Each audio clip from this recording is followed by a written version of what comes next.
Rob from Pucker Powder here. You guys may have just recently received your new Mighty Mechs for your bulk machine. So real quick, we just wanted to go over how to change these out. It's a real fast procedure. Set that off to the side. We'll get started. We'll push the valve cover back, so we'll close that up and open up the trim cover. You guys should already know how to do this from replacing candy. We're going to pull the bottle out. We're going to hang on to that.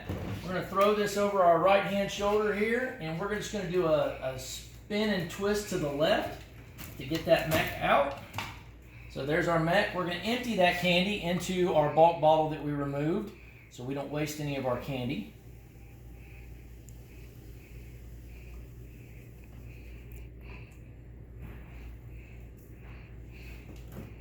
Now is a really good time to kind of inspect your mechanism, do any cleanup that needs to be done on your trim plate, on the trim cover, up here. Just wipe all that down really well.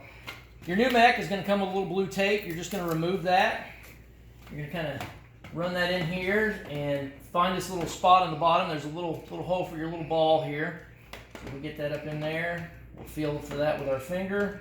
Locate that, and we'll get our mechanism back there behind the plate and twist to the right and lock it in place. So we're all good to go. Now we can drop our trim cover again, put our bottle back in place, lift it up, lock it in place, open the valve, fill it up, and you guys are ready to start making money again. So just go around and do all 14, same procedure, pretty simple. Thank you all for watching, and if you have any questions,